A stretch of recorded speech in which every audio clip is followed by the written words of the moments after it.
But what if, as a planet, we all came to some sort of agreement where, let's say, every 50 years, you start with a level playing field again. Like all the resources, all the financial resources on the planet are equally distributed every 50 years, back to everyone having the exact same amount. Every 50 years.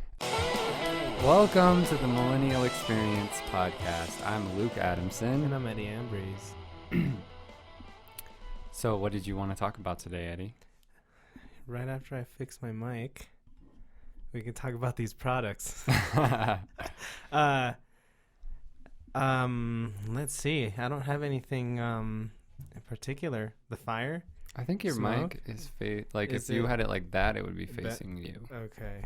Perfect. So this is the right. Okay. Check. The forest fires are pretty scary. Yeah. I was looking at a map. There's a lot more in the Southwest than just this one. Yeah, which sucks. And then Death Valley reached 130. New record. Oof.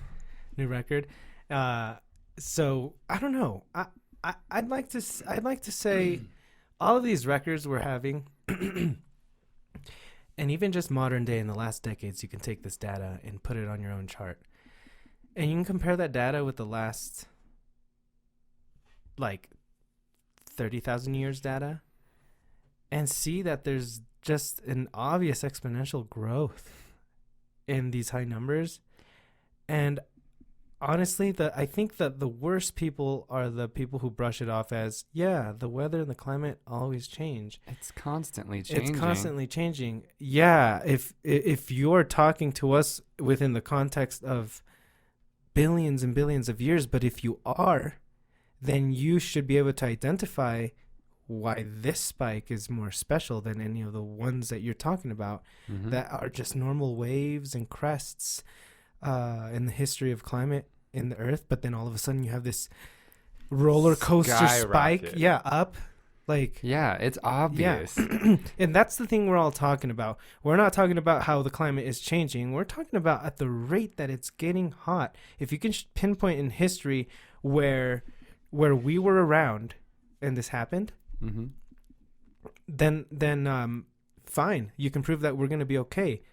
But if you can't, then this is something new, and we're going into some And that's the thing. Unfamiliar waters. The people that use that phrase, like, oh, the climate always changes. It fluctuates all the time. No climate scientist is saying that. None of them. Like, for the people that can go back and look at the charts, like, and look at the actual data, and they've seen why each of those other spikes occurred throughout history. It's really obvious to tell, because it is, like you said, it's like this crest and a wave, and it does change. It has been changing for billions of years. But with crests and waves that have 10,000s and thousands of years in between them, not. Yeah.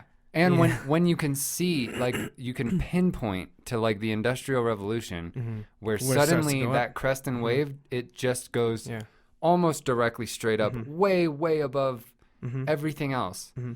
It's just so blatantly clear. And what's crazy is too, when you look at the graph for that, you can pinpoint 1950s where the curve starts to go up, but even like about 300 years before that, you already start getting an uptick, and that's pre-industrial, which kind of shows you how not only delicate the atmosphere is, but anything that we were doing was having an effect. Yeah. And that was pre technology, pre-plastic, exactly, pre-engines, garbage, pre machines that can chop down the tree faster than you could do it with an axe. Yeah. And now look at that. And they so can that's chop down the rainforest 1 hectare a day. And for me, that's when you hit industrial era and now you have machines doing that manual labor. That line that was upticking anyway is the one that shot up. Pew. Up, because we started doing it even faster. Like Carl Sagan says, an acre every second. Ugh. There goes an acre. Yeah. There goes an acre. It's crazy.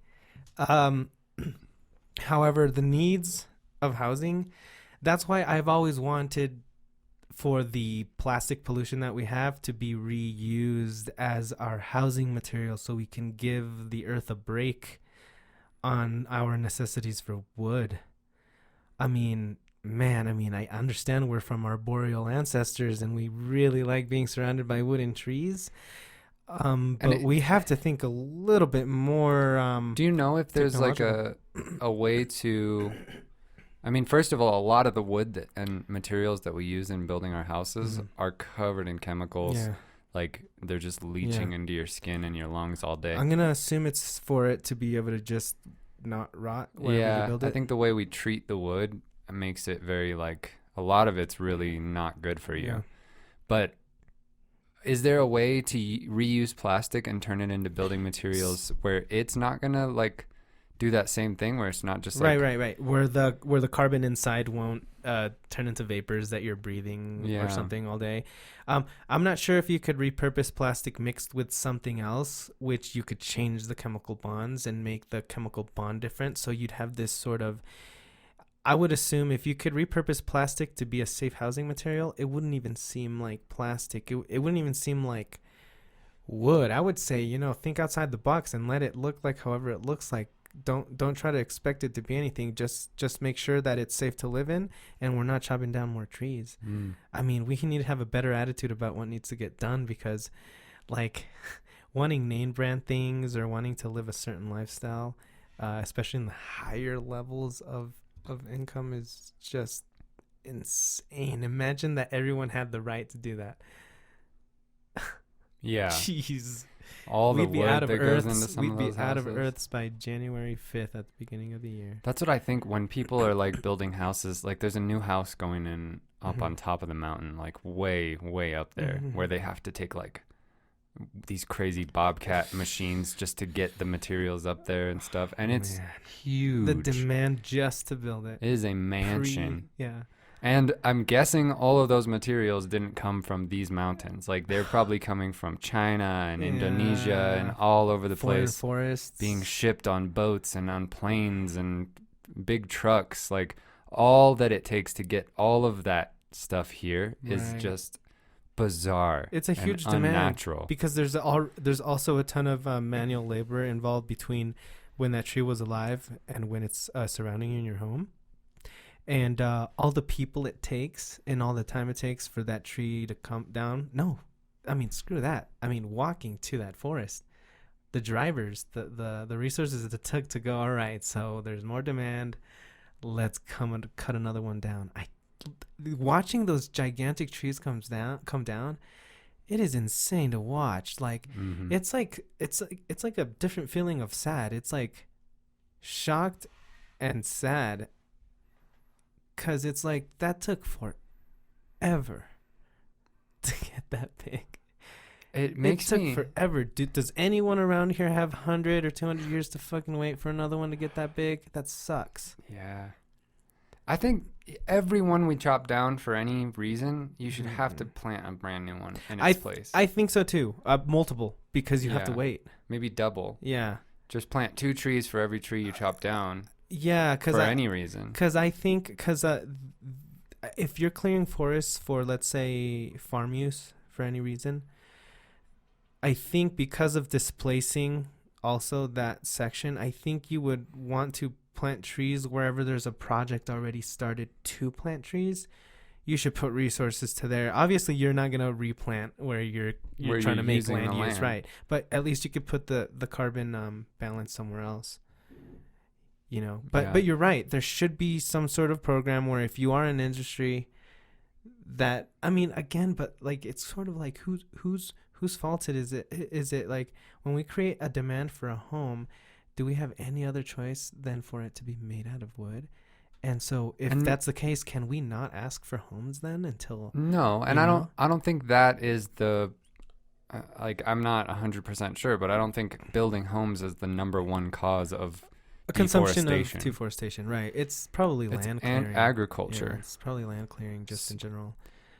So I think, like, I hear a lot of people saying this, but let's find the main problem and fix that. Like the one that's by far causing the most damage, and try to fix that one and work our way down the scale. Like instead of going like 30 numbers down on the scale of what's bad for the environment, let's fix this one first Like, we can fix this one, but let's at least also be fixing the main big huge cause. Yeah. Like at the get-go, and then work our way back. And I just don't. I think it's two. It's women's equality and raising the lowest standard of living, raising that up. Wherever it is around the world, find the lowest standard of living, raise that up, and everywhere around the world, we need to bring women up shoulder to shoulder with men, politically, economically, and socially. Because if overpopulation is a problem, then we must not be allowing the people who have the most power in populating to regulate themselves. It must be someone else choosing. You see what I'm saying? So yeah, and we need to give them we bring up the lower people or the lower, standards of living, we've also got to bring the population down. Yeah. It has to be simultaneous, because as you bring up the standard of living, you're also bringing up the complexity of the houses that those people are going to build. Yeah, but complexity of the roads and the businesses and the industry. In the demographic transitions you see that happen in countries that become affluent is that they have less children, which is why both of those things combat overpopulation. Okay. You have less children when you have more money. So it would naturally balance out. Yeah. It's a huge undertaking, but they're very simple. Everyone can agree. No one should live in dirt and mud and sit there. And it's like, not everyone can pull themselves up by their bootstraps. You can't just apply. See, that's one of those things where I said that can't be universally applied.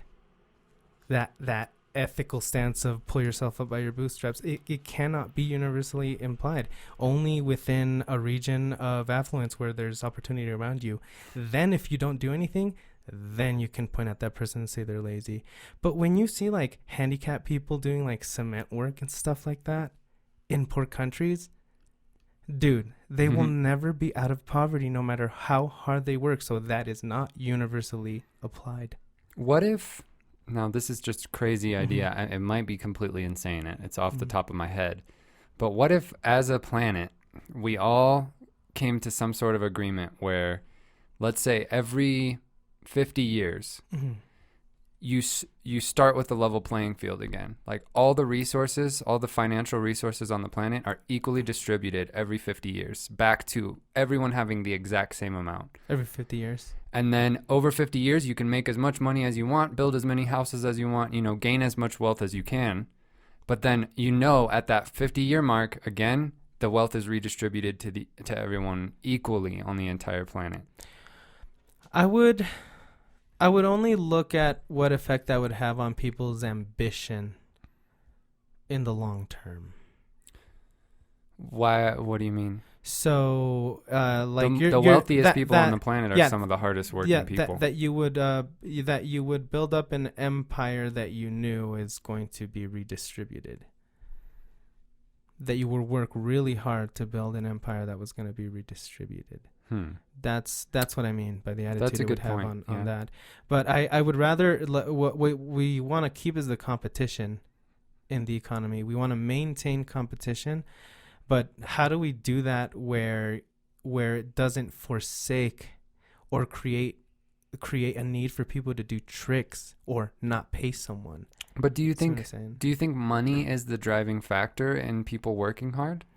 I think it's whatever money is providing to the society is what they really want. Unless they really do need the comparison that there needs to exist poor people. Otherwise, my money doesn't mean anything. Because it makes me wonder about people like Einstein and Thomas Edison. Like, I don't know for sure. Maybe Edison was doing it to try to like beat the competition and make all this money. But to me, it's like he would probably be innovating regardless of whether or not he was making any money. Yeah, but I think innovation because of a scientific endeavor, I think that can be more defined than, for example, some of the billionaires we have. Although, like, you can take like Facebook, Mark Zuckerberg using the internet and in a clever way. I think he was already lobbying before Facebook got big, for like being able to get information. Data mining. But then you have other people who basically just invest. They had money to invest and invested it right. But I want to know what clever trick here is defined that is sort of not selfish just for themselves. You see what I'm saying? So someone else might have done the same, investing exactly the same, and been rich in the same way. But I would say that's not the same as being scientifically innovative, and whatever drive makes you seek out something better. I could see myself as someone who would be like an engineer who was creating things, wanting to create a better version of whatever I was creating and not really thinking that I was going to sell it or anything like that. There's people who are truly curious and just work on stuff, like bifocals. Benjamin Franklin, it's not like he became a millionaire. Right. He was like making things. Yeah, and artists. Just making things. Like, wasn't it Van Gogh? He never made any money from his paintings while he was alive. He like lived in poverty. Right. No one recognized his work as being good at all. It wasn't till I like a long that. time after he died. I like that because it kind of demonstrates how science and art sort of can flow in the same way within you and the sentiment that it gives you. Mm-hmm. Because I think libido has more to do with how much money you make. I just don't know if it would really limit how quickly you can build, innovate, and make a better society if everyone was on an equal playing field. So the other thing too, the people that are passionate about making the best hammers, they're still going to do that regardless of whether they have $1 billion or $500,000. Right. And I don't think equalizing the playing field steadily and consistently would matter, particularly in a time where, there's so many people that are homeless and have nothing. Like, there's just too many to make any kind of argument that it shouldn't be at least balanced a little bit more, Like, there's no need for anyone to have $1 billion. It's just not necessary in any way, while there are people starving to death from being too poor. Right. I actually Here, wait, let's take a quick break and sure, we'll jump right back in.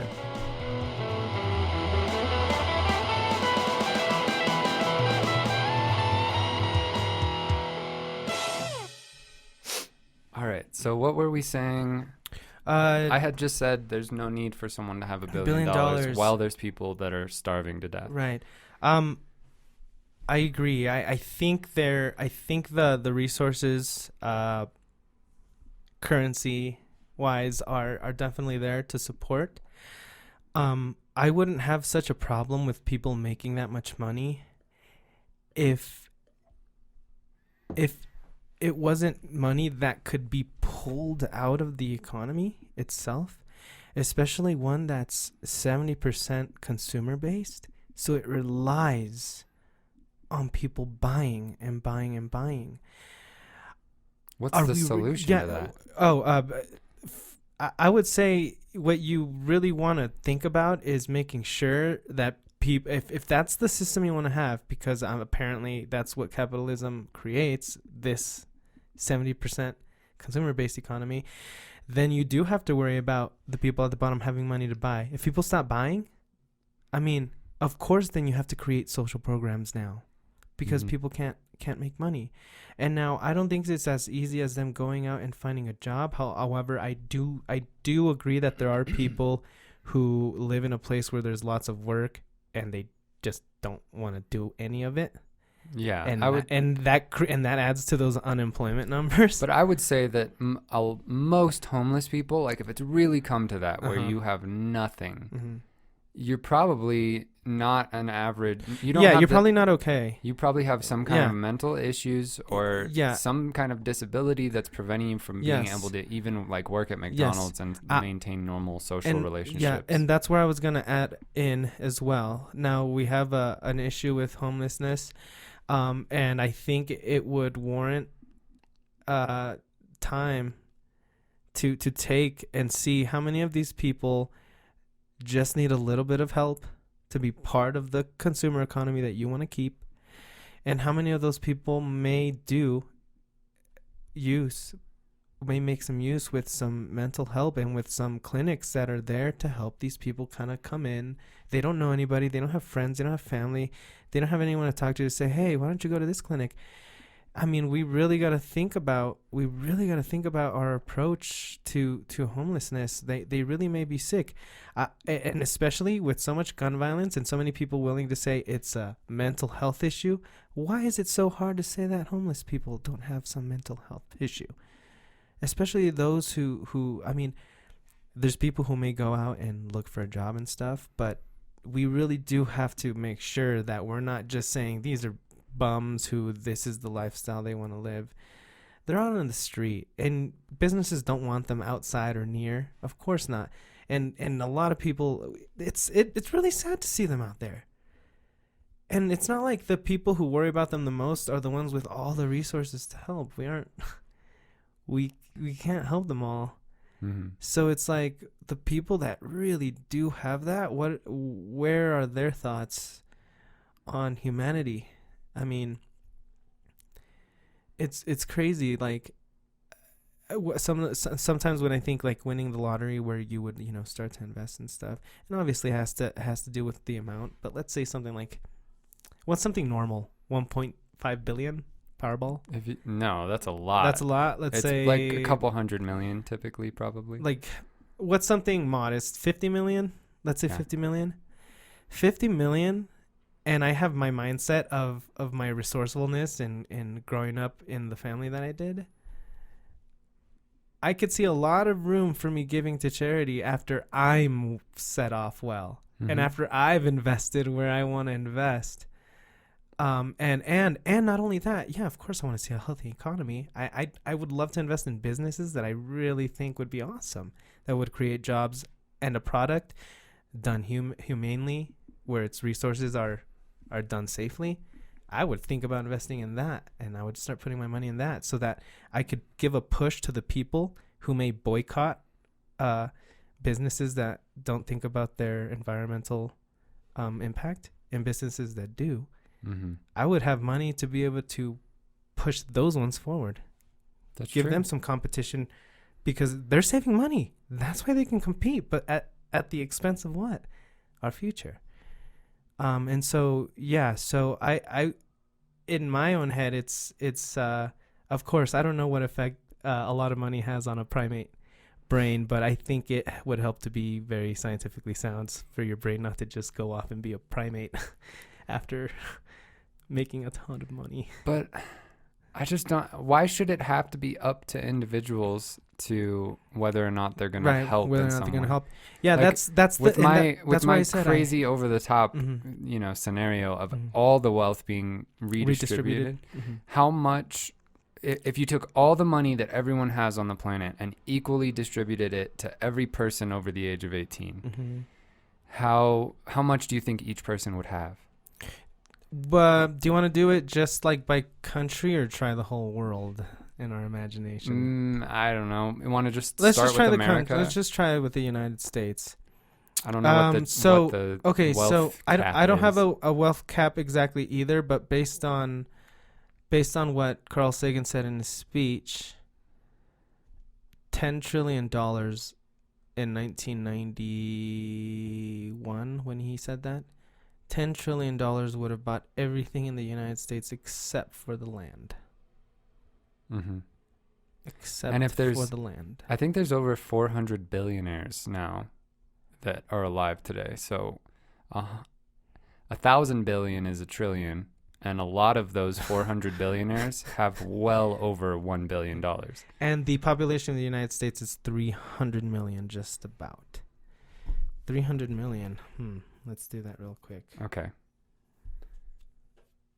Yeah, because I would say there's at least $2-3 trillion. So we're gonna do. There's got to be more than that. 10 trillion would be 1,000 billion. So a trillion is 8. 3, 6, 9, 10 zeros. 10 zeros. 10 and 10 zeros divided by 300 million. 300. That's approximately I might have done this wrong. I don't think I did enough trillions because I have 33,333. I think it's actually more than that. Yeah. Hang on, let me see So- a trillion. We'll find this. We're going to figure this We're out. gonna do this. So yeah, I'll just keep talking so we don't have dead air. But I don't know. In my mind, if we just divide up all the money, that's just so much money for comparatively so few people that it seems like everyone would be pretty well off. Like almost everybody could buy a house, have a 12 zeros. Okay. Yeah. Keep going. I feel like everybody could afford to build a pretty nice house, have like a couple cars, have plenty of money to put away for retirement or start a business or invest in some way. And then, they can spend 50 years or maybe just each every 100 years might be enough. And towards the end of that 100 years, though, you're going to start seeing a lot of homelessness again, but then snap your fingers and it's right back to everyone being equal. Yeah, it's just, I think it's because it's just calculating how many 300 million can fit.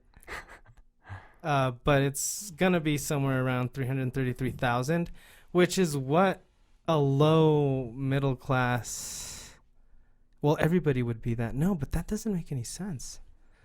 The money must have changed. That's what I think. Like, what do you mean? Like the value of the things in the United States, I think it's different because we have way more population than when he said the 10 trillion, which was like 30 years ago. Right. And just since the moon landing, we've doubled population. Yeah. Well, in America, there's 330 million people. 330 million people. So 10 trillion divided by 330 million Would be 300. Yeah, it was. would be like 33,000. 300,000 something. Yeah. And that's 30,000. enough for someone to start several businesses, to build a house for their family and their, So like this scenario, we're gonna imagine it's like January 1st, whatever year you're over 18, and you all have $33,000. $333,000 go. Yeah. That's Then everyone's financially on an equal playing field. That sounds like you could there's a lot that could come out, I feel. Yeah. If every single person's intellectual resources were used, that's what it would be. Mm-hmm. And how is that not enough? Like, and 50 years later, It's a healthy economy. people using that 333,000, people that wouldn't have been able to because they couldn't, they were working 9 to 5, living to paycheck to paycheck their whole life. Yeah. They were brilliant, Yeah. but they just got caught up in some kind of trap Yeah. that kept them from being able to financially innovate. And so now suddenly everyone is on an equal playing field financially, and they can use that money to generate whatever they want out of their life. They not only will they have a home to live in, Mm-hmm. a car to drive, like no one on the planet anymore would be going, well, I'd love an electric car, but I just can't afford one. Mm-hmm. It would innovate as far as climate change. People could afford to create and purchase green, eco-friendly things. Everyone could afford it. Everyone could afford to invest however they want in other companies that are started. Yeah. Like the one thing though is everyone's starting out with that quantity of money. Obviously, our ideas really rely on the fact that people would be both educated and creative. But it would go back to like Athens, like back when Plato and all of them went to university. They weren't going because they needed to find a job. No, it was for the sake of it was for the sake of education. learning. So the people that are brilliant, that want to learn more and know more and just understand the universe more, will still become more and more educated. The people that don't want to already aren't. This would just make everyone financially able to, if they want to, learn anything. Right. And I'm saying how people may use their money if they're not, let's say, entrepreneurially spirited. I don't think it matters because people are doing that now. What's the difference? Well, I mean, people who are struggling with money are paying for their necessities and not having enough to save. Right. But there's lots So of now- millionaires so that just now- blow their money on Partying. Right, but and What's the difference? they still have millions of dollars, and arguably they would be demanding more services because they can afford it. But what I mean is that if everyone's starting out with that quantity of money,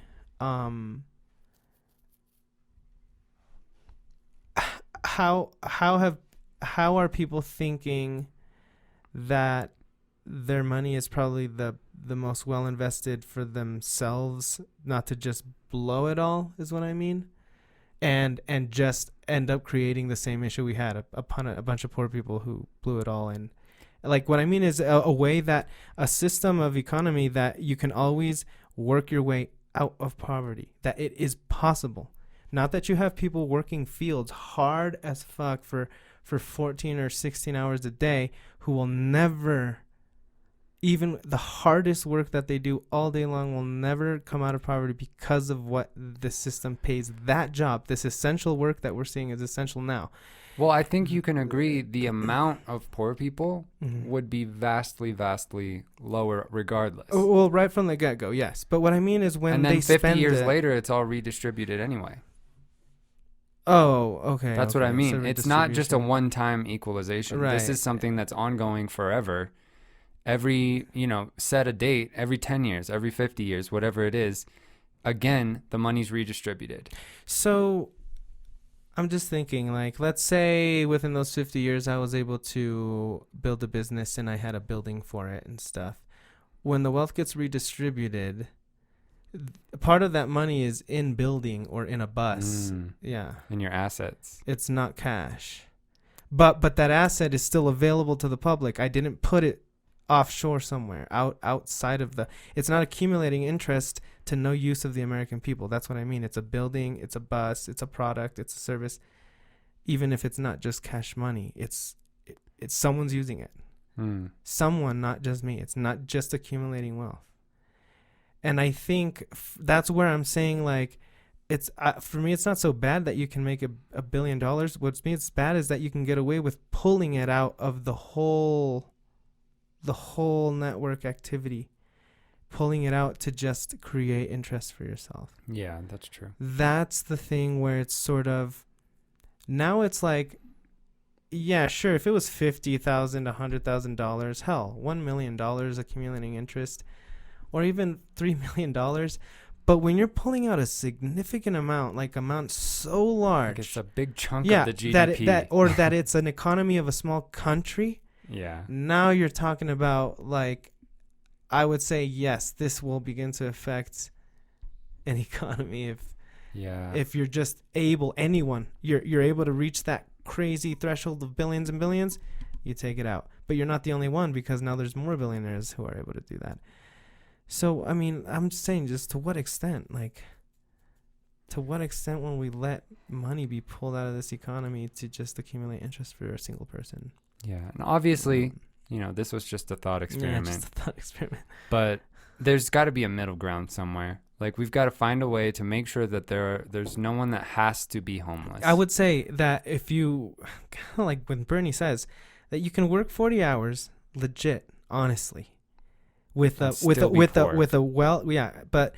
that we would create a system where the minimum wage is paying well enough that when you do work 40 hours, you can work your way out. You can afford that nice car. Mm-hmm. You can start saving up for a house, and you can start being able to afford to have a family. But you don't see that with the minimum wage now. And I don't like when they say, oh, well, it's for 16-year-olds. The average is not showing that you have teens using this as a summer job. It's like 30-year-olds. When I worked at Pizza Hut, it was, most of the people were in their 30s, with 4 kids, just living paycheck to paycheck. Exactly. Living in a trailer park, just like barely scraping by. Yeah, and it's like, an industry that popular, like, those people go in and they love to eat pizza. Why are we treating them like slaves and that they deserve this minimum wage? Why can't they work their way out, even just working at Pizza Hut? Because the CEO needs to have a 3rd beach house in Miami. Anyways, All right, we're at our time limit for the day, but yeah, let us know what you think. What do you think of my thought experiment about redistributing all the wealth in the world once every 50 years? Is that completely crazy, or is it better than what we're doing now as far as homelessness and social programs and all of that stuff? I guess we started by talking about climate change, but It led to the economy, it did. the demand, right, on So. the environment. All right, well, thanks for listening, and we'll see you next time. See you, everybody. Oh,